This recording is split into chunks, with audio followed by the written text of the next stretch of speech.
أعوذ بالله من الشيطان الرجيم. بسم الله الرحمن الرحيم.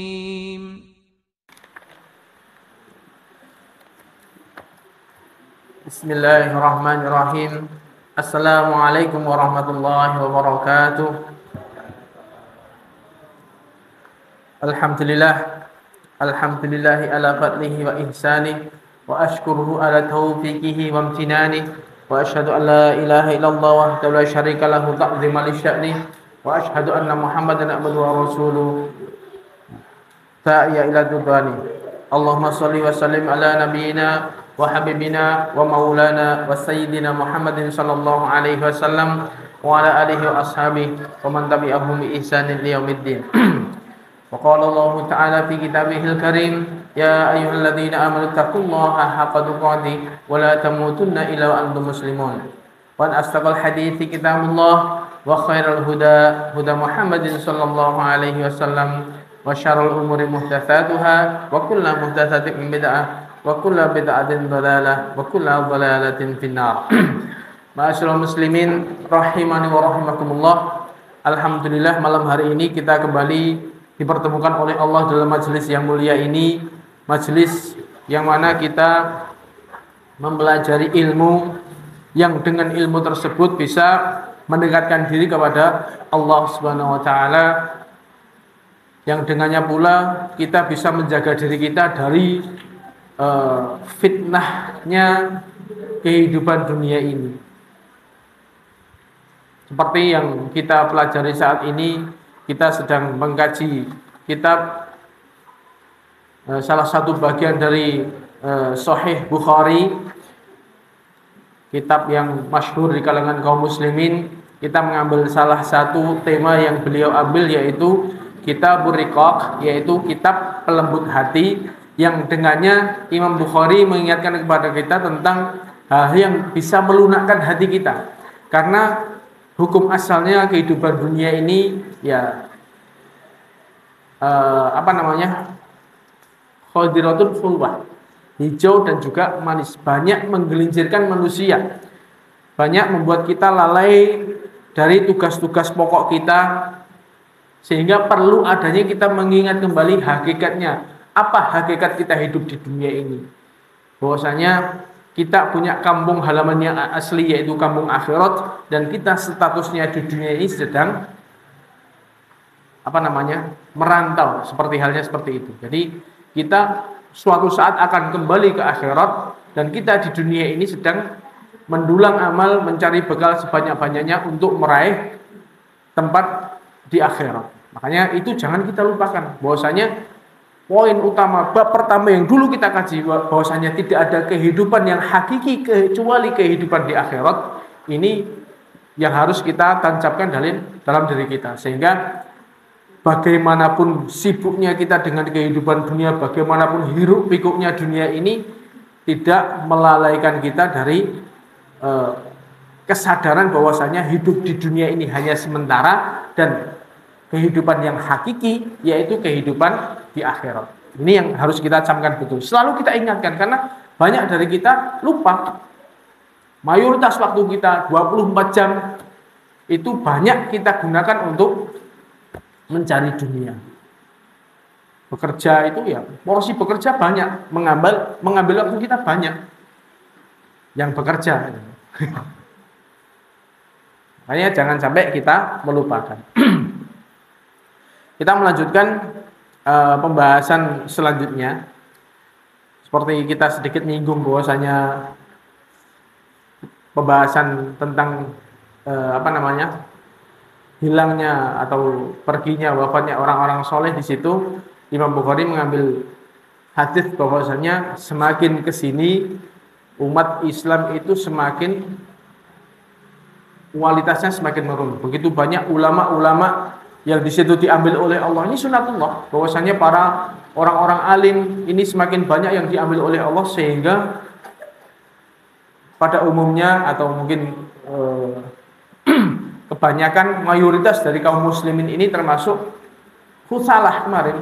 Khusalah itu seperti halnya ampas, kualitasnya seperti ini. Kita lihat bagaimana kualitas umat saat ini. Kita harus yakin betul bahwasanya kita sadari betul orang sekarang, umat Islam sekarang ini banyak sekali yang awam tentang masalah agama. Saking awamnya, saking jauhnya mereka dari ilmu, yaitu tadi wong sing sregep nang masjid, datang sholat 5 waktu, sholat puasa Ramadan iso full, itu diarani wong soleh. Berarti menunjukkan bahwasanya umat ini semakin jauh dari agama. Karena ternyata orang yang melakukan ini standar minimalnya orang Islam itu harusnya seperti itu. Sholat di masjid rutin 5 waktu, sholat di masjid bagi laki-laki. Kemudian puasa Ramadan, gitu. Kemudian zakat. Ini standar minimal. Itu pun saking manusia ini jauh dari ilmu, banyak manusia orang-orang awam, sehingga wong sing ngono melakukan standar minimal dibilang orang yang soleh. Berarti banyak orang yang meninggalkan agama ini. Berarti PR besar bagi kita bahwa kita harus, kalau pengen agama ini tegak, maka jangan jauh-jauh dari ilmu. Kita harus sering modal ilmu agar kita sendiri berilmu, bisa menerangi diri kita dan menerangi orang-orang di sekitar kita. Ini tugas utama kita. Selama masih ada orang-orang soleh di situ, orang-orang yang menegakkan agama, insya Allah tempat itu ya diberkahi oleh Allah Subhanahu wa taala. Kemudian kita lanjutkan bab berikutnya.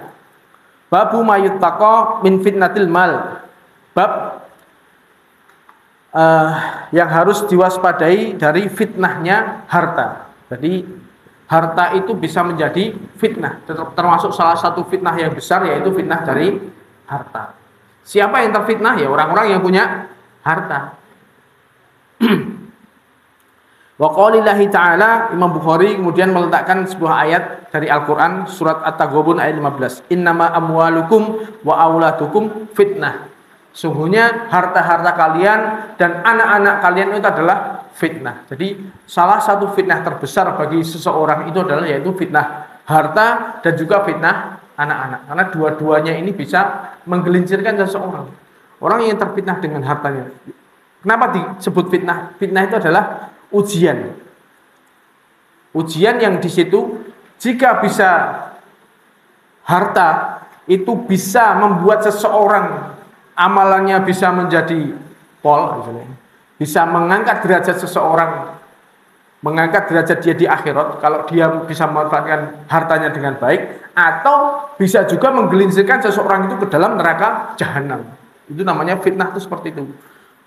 Harta itu juga seperti itu. Sama seperti halnya anak-anak. Hukum asalnya seseorang kepada anaknya itu sangat sayang sekali. Sangat sayang. Sehingga bisa menggelincirkan seseorang karena saking cintanya kepada anak-anak sehingga menjadikan seseorang itu tergelincir terhadap agamanya. Bisa membuat seseorang itu menjadi pengecut ketika diajak berjuang, diajak membela agama Allah.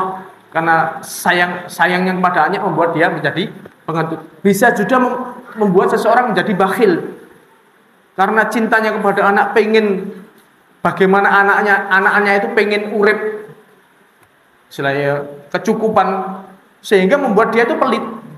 Membelanjakan hartanya iman-iman, wah anakku pengen iki, anakku jerung tak tukokne iki, anakku, sehingga membuat seseorang itu menjadi pelit. Ini fitnah dari anak-anak. Bahkan dalam sebuah hadis pernah dicontohkan sendiri oleh Rasulullah SAW bahwa bagaimana beliau ketika membacakan ayat ini. Jadi suatu saat Nabi Rasulullah SAW sedang berkhutbah, khutbah Jumat. Kok delalah ketika beliau sedang khutbah itu cucunya Hasan dan Husain yang namanya anak kecil datang pengen nyamperin mbahnya gitu. Sedang khutbah, dia anaknya pengen jalan-jalan. Ya mungkin karena pakaiannya kegedean, keserimpet tiba. Nabi yang saat itu sedang khutbah langsung turun menghentikan khutbahnya, ngambil cucunya itu digendong kemudian diletakkan di mimbar, kemudian melanjutkan khutbahnya. Kemudian Nabi mengatakan innama amwalukum wa auladukum fitnah. Sungguhnya harta-harta kalian dan anak-anak kalian itu adalah fitnah, ujian. Memang tidak dipungkiri bahwasanya senang terhadap anak, senang kepada cucu itu besar. Sehingga Nabi yang asalnya khutbah ini kan sesuatu yang utama, meninggalkan sesuatu yang utama menuju sesuatu yang kurang utama tadi. Sampai khutbahnya dihentikan, ngambil cucunya. Ini termasuk beliau mencontohkan sendiri. Beliau mengatakan bahwasanya saking itulah contohnya bahwasanya anak-anak bisa menimbulkan fitnah. Sama semua. Kalau kita contohkan saat sekarang ini, banyak contohnya. Karena pengen anak-anaknya nyenengke anak-anak sehingga dituruti segala kemuanya. Dari kecil piye carane anake gen ora rekoso, dituruti semua, justru malah menghancurkan anak itu sendiri. Ini termasuk ujian dari fitnah tadi. Kemudian Imam Bukhari menukil sebuah hadis.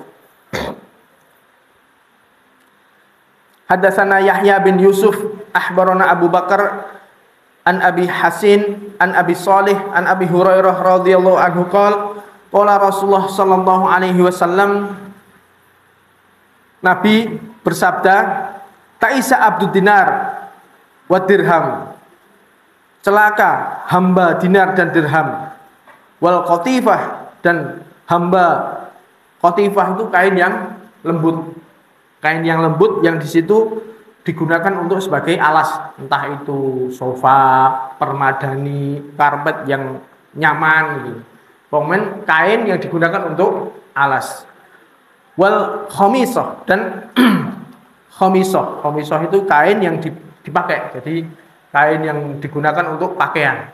Jadi Nabi mengatakan celaka hamba dinar dan dirham dan hamba-hamba dari pakaian-pakaian yang lembut itu tadi. Maksudnya gimana? Bahwasanya seseorang ketika dia menjadi hambanya harta, maka dia sungguh celaka. Nabi tidak mengatakan ta'isa malikud dinar wa malikud dirham. Celaka orang yang punya dinar dan dirham, bukan. Karena orang yang punya dinar dan dirham itu banyak. Tidak semua orang terfitnah dengan hal ini. Tapi yang dikatakan celaka, siapa itu? Yang dia menjadi hamba dinar dan dirham. Seseorang kadang-kadang ketika dia diuji dengan harta, dibuka kekayaan untuknya, adalah usaha itu gampang. Paribasan kalau wahing wis dadi duit, saking gampangnya golek duit, sehingga uangnya itu melimpah. Orang yang seperti ini mengira bahwasanya dia menguasai harta.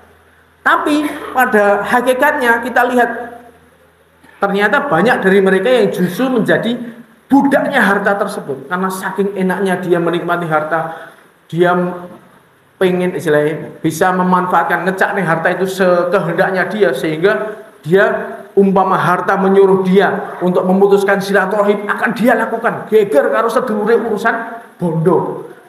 Geger karo wong tuane urusan bondo. Ketika harta menyuruh dia untuk geger sama keluarganya, dia nurut.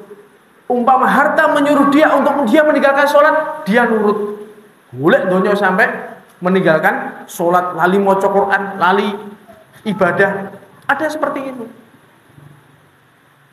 Dia menyangka bahwa dia menguasai dia menguasai harta, tapi hakikinya dia menjadi budaknya harta itu. Karena apa yang diperintahkan oleh dinar dan dirham, dia turuti.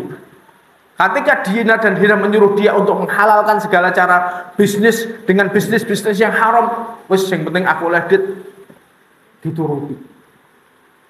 Sehingga dia menerjang larangan-larangan dari Allah. Ini yang harus kita waspadai, karena betul-betul celaka. Ini apa namanya?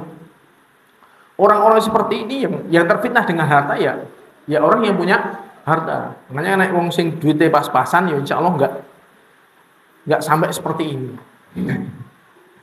Soalnya itu tadi, orang biasanya nih, kalau dia semakin tinggi, semakin banyak uang yang dia miliki, dia akan angan-angannya semakin panjang. Pengen iki, pengen iku, pengen kae, wis koyo-koyo arep kabeh dituku. Nah, kalau uangnya pas-pasan ya enggak sampai seperti ini. Makanya ya bersyukurlah bagi orang-orang yang diberikan harta bisa mensyukuri harta tersebut. Makanya ini Nabi mewanti-wanti, celaka hamba dinar dan hamba dirham dan hamba-hamba harta yang lain. Jadi dia pengen mendapatkan kenyamanan, dia pengen mendapatkan harta yang banyak sehingga dia banyak melanggar agama, dia mengorbankan keluarganya, mengorbankan waktunya, mengorbankan ibadahnya untuk memperoleh harta. Ini yang dinamakan orang-orang yang celaka. Jangan sampai seperti itu.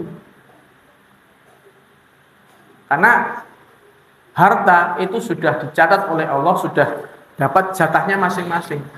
Kita mau mencari harta dengan cara yang halal maupun mencari harta dengan cara yang haram, itu hasilnya sama, jatahe podo. Umpama kita cari harta yang haram ini dengan awalnya misalnya dengan nilai yang besar, kita cari dengan cara yang haram, tender 1 miliar misalnya, tembus des, tapi dengan cara curang, suap menyuap. Dia menyuap sana menyuap sini sehingga kandidat utamanya dia kalahkan, dia gulingkan karena dia punya uang jeru misalnya, sehingga dia dapat tender besar, seakan-akan dia dapat harta yang besar. Tapi ternyata di balik itu barokahnya nggak ada. Terus di situ banyak terjadi mungkin ya anak loro, bojone loro, terus usahane gagal dan lain sebagainya, sehingga berkurang. Umpama kita mencari dengan cara yang halal yang sedikit tadi barokah, itu hasilnya sama. Percaya. Kita cari dengan harta yang sedikit, kita cari dodolan misalnya, ngumpul nih 200.000, 300.000 tapi berkah. Terus itu akan berkembang. Dengan kita yang cari del tadi, terus dengan harta yang banyak itu semakin membuat dia hatinya semakin sempit, kemudian banyak kegagalan itu, sehingga hasil akhirnya podo. Ini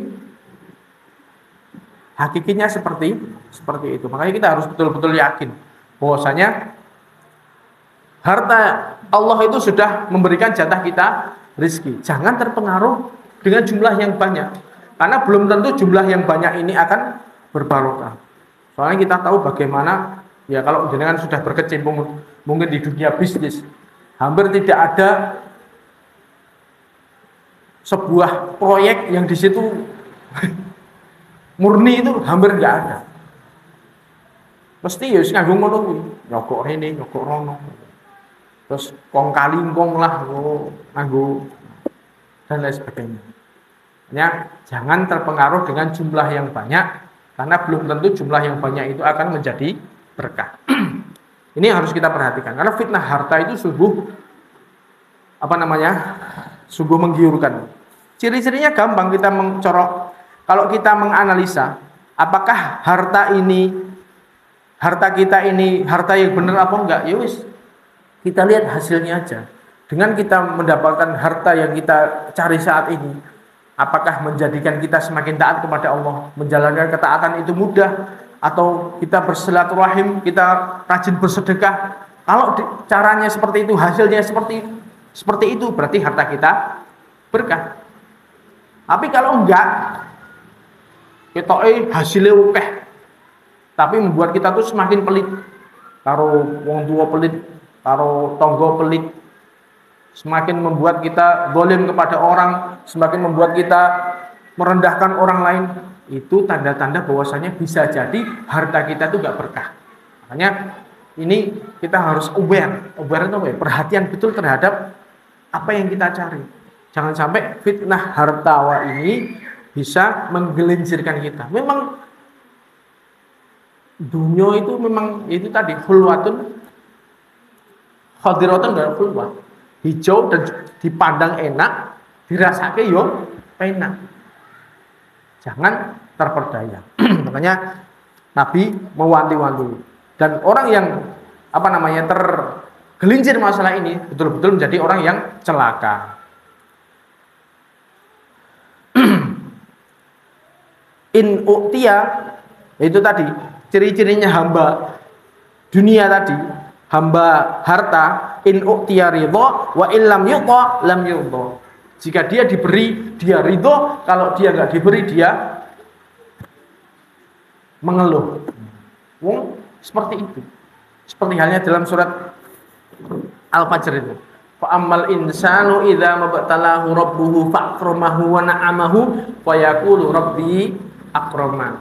Wa amma idza mabtalahu faqadara alaihi rizqahu fa yaqulu rabbi ahanan. Kalla bal la tukrimuna. Orang manusia itu ketika fa'amal insanu idza mabtalahu rabbuhu fa'akramahu, ketika seseorang itu diberikan kelapangan harta, diberikan kelapangan rezeki, dimuliakan oleh Allah, maka dia akan senang, ridho terhadap hal seperti itu. Tapi kalau sebaliknya, wa amma idza mabtalahu faqadara alaihi rizqahu, ternyata dia rezekinya disempitkan oleh Allah, dikodar usahanya enggak lancar, rezekinya pas-pasan, fa yaqulu rabbi ahana. Dia banyak mengeluhnya. Ini kodratnya manusia itu seperti itu. Makanya kita jangan seperti itu.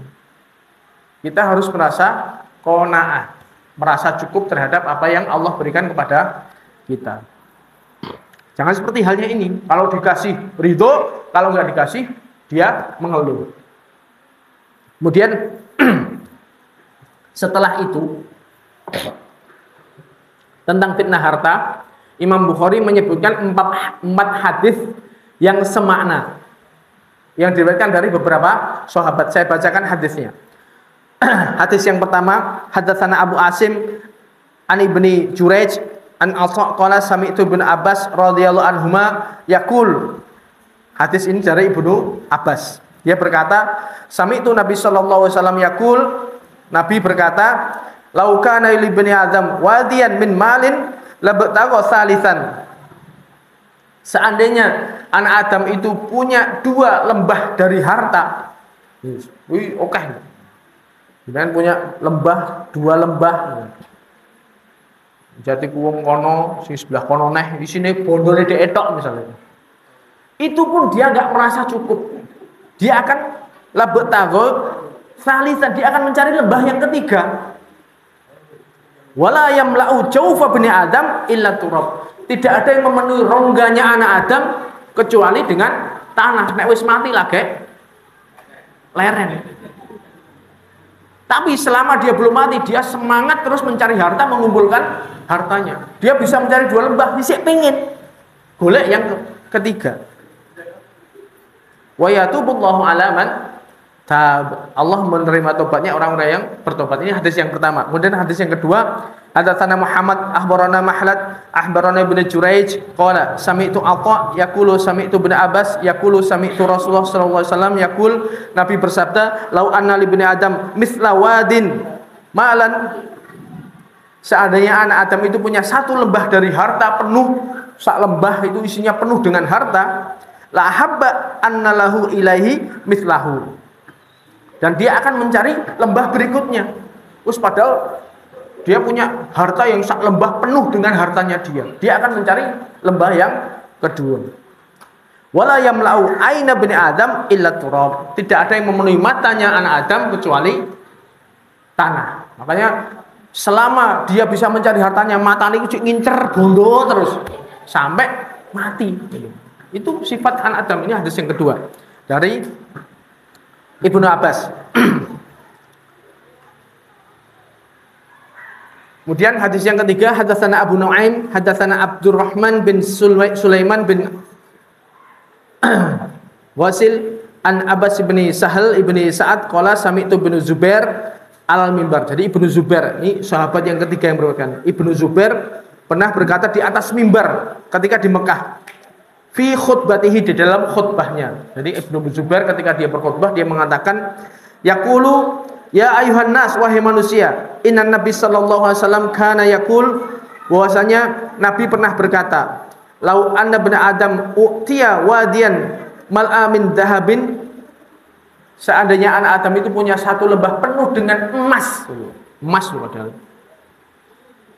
Ahabba ilaihi thaniyan, dia akan ingin mencari lembah yang kedua penuh dengan emas. Walau u'tiya tsaniyan ahabba ilaihi tsalitsan. Seandainya dia bisa mengumpulkan 2 lembah emas, dia akan mencari lembah yang ketiga. Wala yasuddu jawfa bani Adam illa turab. Tidak bisa menutup rongga-rongga anak Adam kecuali dengan tanah. Wa yatub. Berarti dalam khutbahnya mengatakan seperti itu. Ini berarti sahabat yang ketiga siapa? Ibnu Zubair mengatakan hal yang sama pula. Kemudian satu lagi dari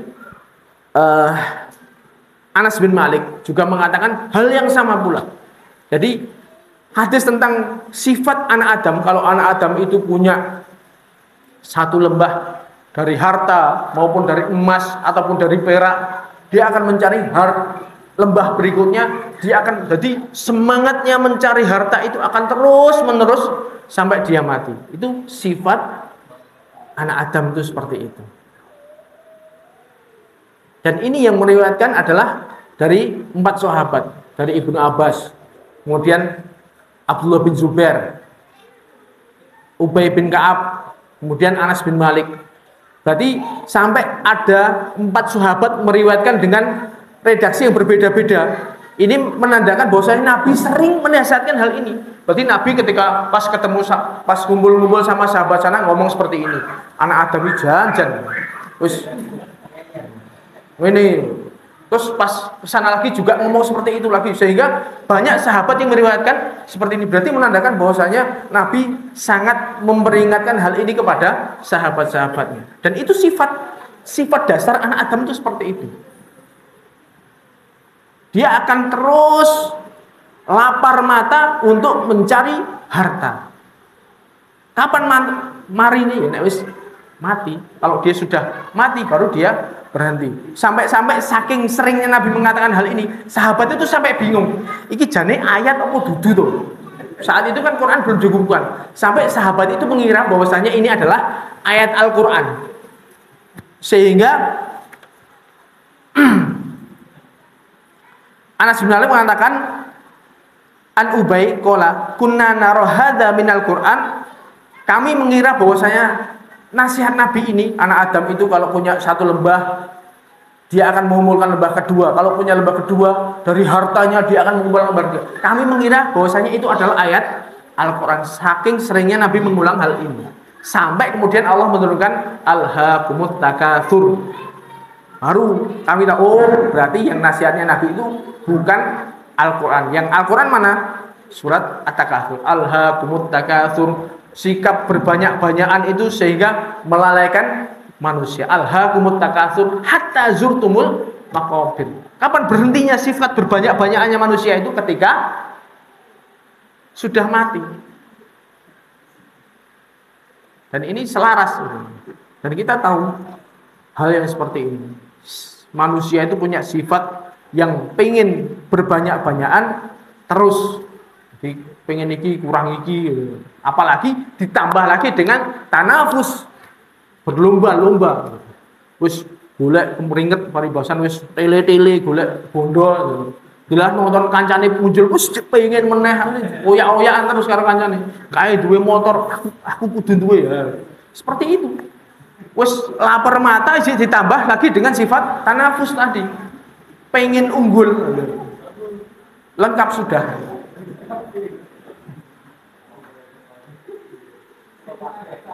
Makanya ini adalah sebuah sifat asli, sifat bawaan, tapi ini bisa menggelincirkan manusia. Makanya disebut oleh di dalam surat At-Takatsur, apa jenenge? Alhaakumut Takatsur hatta zurtumul maqabir. Kalla, jangan seperti itu. Makanya disebut kalla, jangan seperti itu. Itu sifat yang buruk, sifat yang jelek. Makanya kalau jiwa seseorang itu baik, dia akan bisa ngerem kapan saatnya berhenti. Ada sifat, ada namanya jiwa qanaah di dalam hatinya. Kalau orang seperti ini, dia berbanyak-banyakan, itu nggak ada sifat qanaah sama sekali. Dan kalau jenengan tahu orang-orang yang kaya, saudara, orang-orang yang kaya yang rumahnya gede-gede makrong-makrong itu jarang harus merasa cukup dengan apa yang miliki, itu jarang. Dua rumah siji makrong-makrong gede. Minggu sih pengen usahanya kayak lancar. Dia akan ketika dia nyari golek duit gampang itu ya, dia akan nyari unit usaha berikutnya. Golek bangun meneh dan sebagainya. Punya mobil satu ora cukup, 2, 3, 4. Saya pernah ngobrol dengan seseorang yang mungkin dia orang yang kaya itu. Pernah pagi-pagi itu iseng, wah, aku mau ngitung esuk-esuk mobilku kita hitung enek 29. Masya Allah, dia menghabiskan pagi hari waktunya untuk ngitung bondone. Ini mobil itu loh, drum sertifikat sing liyane. Itu masih merasa kurang. Omahe kono duwe itu sifat dasar manusia. Makanya kita berdoa pada Allah agar dijauhkan dari sifat yang seperti ini. Mungkin kita saat ini tidak sampai seperti itu karena rapatnya dedet itu. Belum tentu ketika kita di posisi yang sama bisa selamat dari fitnah ini. Karena orang yang punya harta itu tadi ya, semakin seseorang itu punya harta, dia akan semakin keinginannya semakin besar. Pengen tuku iki, pengen tuku kae, pengen tuku ini. Apalagi ya itu tadi. Kalau kita menyawang dhuwur terus iki ora entek. Kae duwe kae, kono tambah ini meneh asire ora warak-warak. Makanya ada sebuah kaidah, la yasba minat dunya hatta yamut. Jadi seseorang itu tidak akan kenyang dari dunia sampai dia mati. Wala yasba man khuliqa min turab illa biturab. Dan tidak akan kenyang seseorang yang diciptakan dari tanah kecuali dengan tanah. Jadi selama seseorang yang diciptakan dari tanah itu, anak Adam itu, selama dia masih hidup, dia akan selalu lapar mata. Dia pengen kaya terus sampai marine kapan? Ketika dia sudah tertimbun dengan tanah. Rongga mulutnya ditutupi, rongga perutnya ditutupi, rongga matanya ditutupi, baru dia kenyang. Nah, mosok kita harus nunggu mati dulu. Jangan seperti itu. Makanya kita ngaji seperti ini, diingatkan oleh Allah, diingatkan dengan ilmu kita agar kita menjauhkan diri dari sifat berbanyak-banyakan. Sifat qanaah. Nah, itu tadi dalam surat Taghabun ayat 16. Wa may yuqa suhha nafsihi fa ulaika humul muflihun.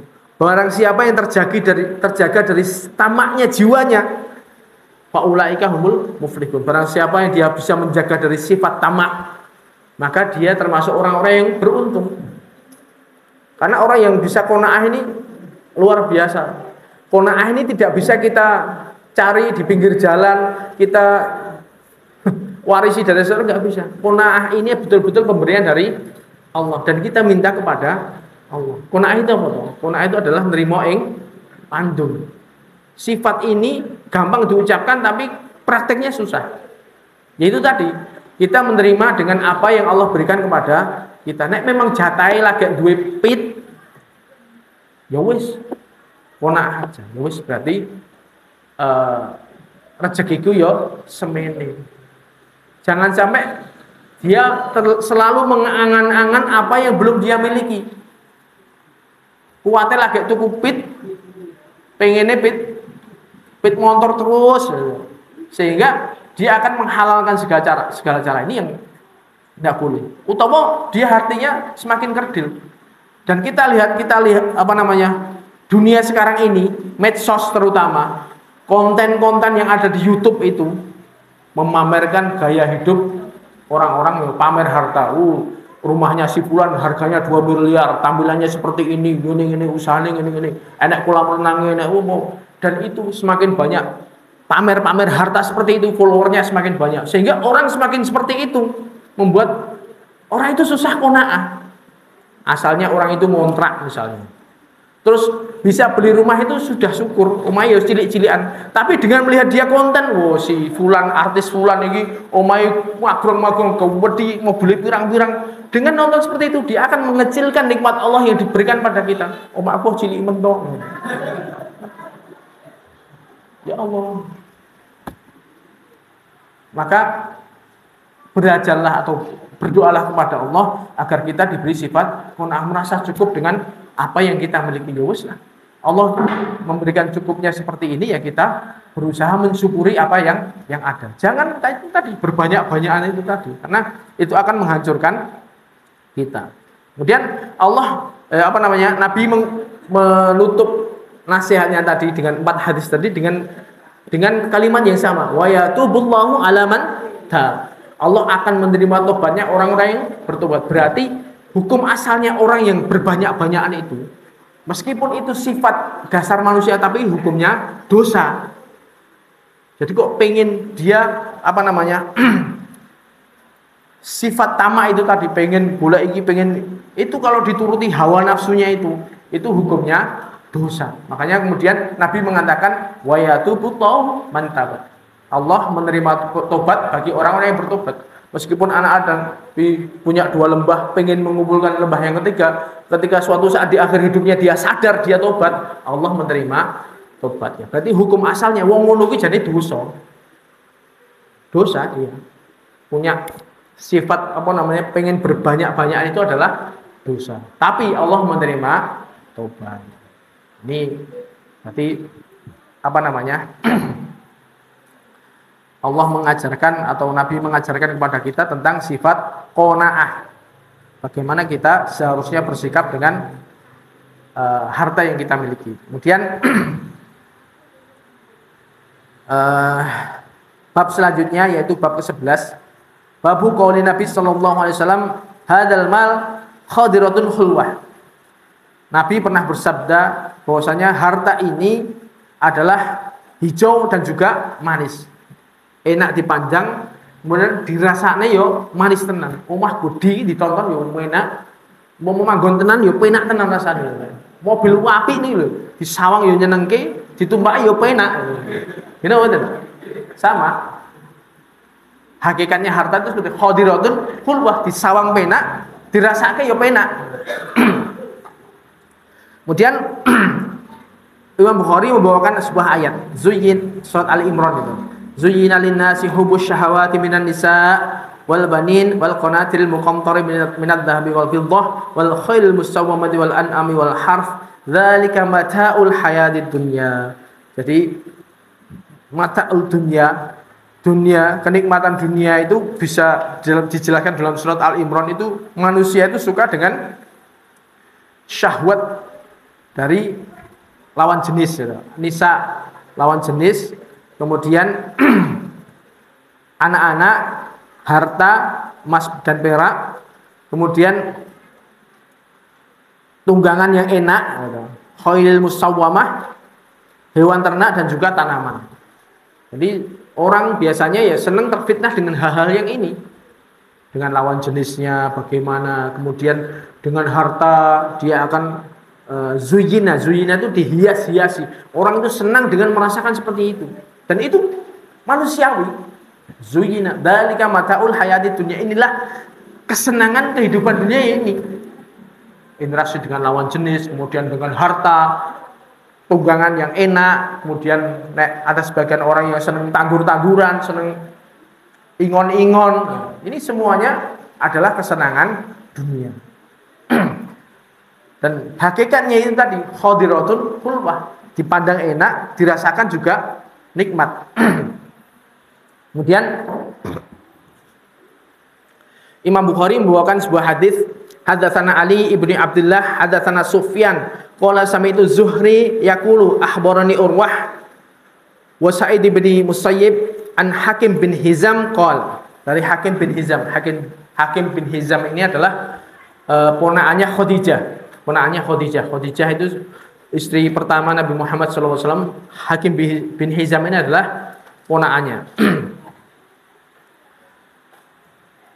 Sa'altu Nabi sallallahu alaihi wasallam fa'atani,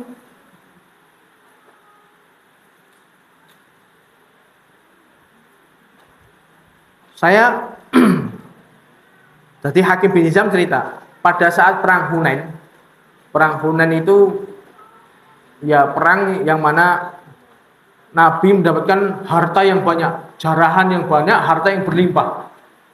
Saat itu Hakim bin Hizam ini kan termasuk ya orang yang dekat dengan Nabi. Dia minta Nabi, saya minta harta. Oleh Nabi langsung dikasih 100 ekor unta. 100 ekor unta itu banyak.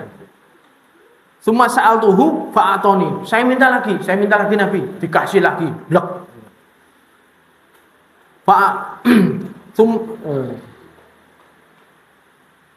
Summa sa'altuhu fa'atoni. Jadi Hakim Hizam ini minta sampai 3 kali.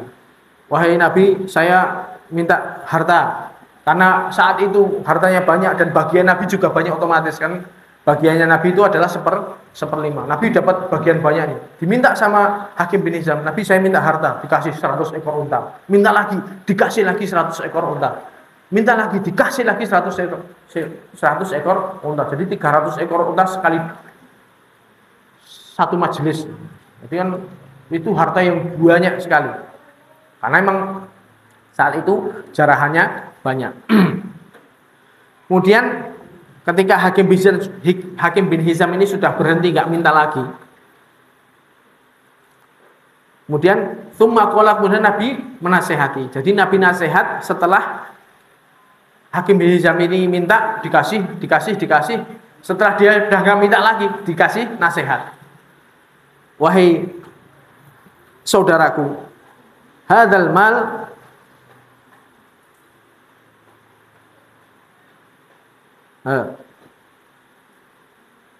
qala li ya Hakim inna hadzal mal khadiratun khulwah. Wahai Hakim, ketahuilah bahwasanya harta ini sejatinya hijau dan juga manis. Faman akhadha bi tibi nafsihi burikalahu fi.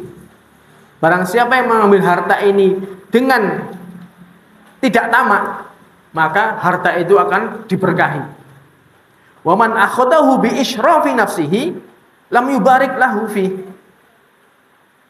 Barang siapa yang mengambil harta ini dengan tamak, dia ngambil terus, nggak pernah merasa puas, lam yubarik fihi, tidak akan diberkahi harta tersebut. Wa kana kalladzi ya'kulu wa la yashba, seperti halnya orang yang makan terus tidak pernah merasa kenyang. Wal yadul ulya khairu minal yadi sufla. Dan orang yang memberi itu lebih utama dibandingkan orang yang minta. Jadi Nabi ngasih nasihat itu setelah kapan? Setelah Nabi ngasih. Nek adewe jaluk terus. Enggak, Nabi ngasih dulu baru ngasih nasihat. Maksudnya apa? Memberikan edukasi setelah Nabi memberikan. Jadi Nabi enggak pelit sama sekali, tidak ada ceritanya Nabi itu ketika diminta itu enggak ngasih, itu enggak ada. Selama Nabi punya, pasti Nabi ngasih. Dan Nabi itu tadi pengen mengedukasi, pengen memberikan nasihat kepada Hakim bin Hizam. Ketika sudah selesai dia minta terus, dikasih terus, kemudian Nabi nasihat, wahai saudaraku Hakim bin Hizam, harta ini hijau dan manis. Kalau engkau ngambil harta ini dengan tidak tamak, maka hartamu akan diberkahi. Tapi sebaliknya jika kamu mengambil harta ini dengan sifat tamak, maka tidak akan diberkahi, seperti halnya orang yang makan gak pernah kenyang. Coba. Kapan Nabi ngasih nasihat ini? Setelah Nabi ngasih. Ora kaya adewe. Dijaluki malah orang ngekei ngomel-ngomel tok. Enggak, kalau Nabi enggak seperti itu. Nabi diminta dikei sik, lagi dinasehati. Dinasehati bukan rangka Nabi pelit, bukan. Tapi agar orang yang diberikan itu tahu. Makanya setelah itu Hakim bin Hizam itu saking mendengar nasihatnya Nabi itu enggak pernah minta sama orang sama sekali. Setelah dinasihati oleh Nabi. Al-yadul ulya khairum minal yadi sufla. Jadi orang yang memberi itu lebih baik daripada orang yang minta. Makanya setelah dapat nasihat itu ya betul-betul nancep. Karena ya itu tadi Nabi diminta kasih dan ngasihnya enggak kira-kira. 100 ekor unta, 100 ekor unta. Wong wedhus lho akeh, apa neh? Unta. Kalau unta niku diukur saiki niku kira-kira wis oleh Innova ya. Mungkin ya. Kira-kira mun kayak mobil 100 akeh nih. Ini kayak 300 ini. Itu bukan jumlah yang sedikit. Sehingga setelah itu Nabi memberikan wawasan. Jadi yang harus poin atau mungkin Yang harus kita camkan di sini adalah bahwasanya kalau kita ngambil harta ini dengan dengan haknya, yes sak madya itu tadi, pemberian nrimo ing pandung, ya wis kita berusaha ikhtiar apapun yang Allah berikan kita syukuri dan dicakke sesuai dengan kebutuhan. Dan kita harus tahu hisabnya harta itu panjang, saudara. Ini yang harus kita ketahui, bahwasanya seseorang itu besok di hari kiamat, termasuk salah satu, dia nggak akan bergerak kakinya sebelum ditanya dari 4 hal, termasuk salah satunya dari harta. Dan harta ini 2 pertanyaan, tidak seperti halnya yang lain. Yang lain kan umurmu mbok ngopo, dihisab mulai dari muda dia ngapain aja, terus umurnya sampai dihisab semuanya, rintip. Nah, harta ini hisabnya 2 hal, 2 arah. Kamu dapatnya dari mana, mbok ngopo. Ini oleh pengendi. Terus ini catatannya panjang, rintip-rintip sehingga ada sebuah hadis yang mengatakan bahwasanya orang yang fakir dari kaum Nabi Muhammad ini akan masuk surga duluan 500 tahun sebelum orang-orang yang kaya masuk surga. Karena apa? Harta ini urusannya panjang. Lah kalau wong miskin dihisab apa nih? Pondokku semene ya wis titik-titik mlebu surga wis. Lah sing dihisab ra ono gitu. Langsung mlebu surga. Lah kalau orang kaya berhenti dulu, sik nanti dulu. Kamu dulu dapat harta dari mana? Diurus tenanan sampai ini. Oh, berarti kemudian setelah dapatnya dari mana? Mbok ngopo ini ya diurus. Ini sebuah, kalau kita meyakini betul hal ini, kita hati-hati sudah. Kita membelajarkan harta, aku arep blonjo iki manfaat apa ora, ini dipikir tenanan. Makanya kita harus betul-betul waspada dari masalah harta. Ini bukan masalah sepele, karena itu tadi hisabnya panjang. Gue kaca 500 tahun ya suwe lho. Berselisih bondot tok niku. Ini hisabnya selisihnya sampai 500 tahun. Meskipun bukan berarti orang yang masuk duluan surga itu berarti surganya tinggi, enggak. Karena orang miskin tadi, yaitu tadi hisabnya iplik-iplik tadi mlebu surga duluan, bisa jadi yang kaya kalau dia hartanya dapatnya benar, membelajarkan benar, dia langsung masuk surga, tapi langsung derajatnya tinggi juga bisa. Tapi urusan harta ini hisabnya panjang dan lama. Ini harus kita perhatikan betul. Makanya kalau kita pengen harta kita barokah, yaitu tadi kita mengambil harta itu dengan tidak dengan minti binafsihi, bukan dengan sifat tamak. Tapi kalau dia sebaliknya, dia mengambil harta itu dengan sifat tamak, terus pertama caranya halal, isi pengen kurang, akhirnya terus dia mengembangkan ide, terus pengen dengan cara yang curang, ngakali timbangan, ngakali lain-lain sebagainya, dengan cara manipulasi dan lain sebagainya. Ini wes dia akan setelah, karena rakus terhadap harta itu tadi, akan dia hartanya tidak diberkahi. Nah, kalau sudah tidak diberkahi, wes harta yang dia miliki akan membawa dia menuju neraka jahanam. Kita berharap saudara-saudara semuanya bahwasanya kita mencari harta dengan cara yang benar, kemudian ngecak ini dengan cara yang benar, sehingga betul-betul harta yang kita miliki kita bisa menjadi tabungan kita di akhirat kelak, bisa menjadikan penyelamat kita dan bisa membimbing kita masuk ke dalam surganya Allah. Wabillahi taufiq wal hidayah. Subhanakallahumma wa bihamdika asyhadu an la ilaha illa anta astaghfiruka wa atubu ilaik. Assalamualaikum warahmatullahi wabarakatuh.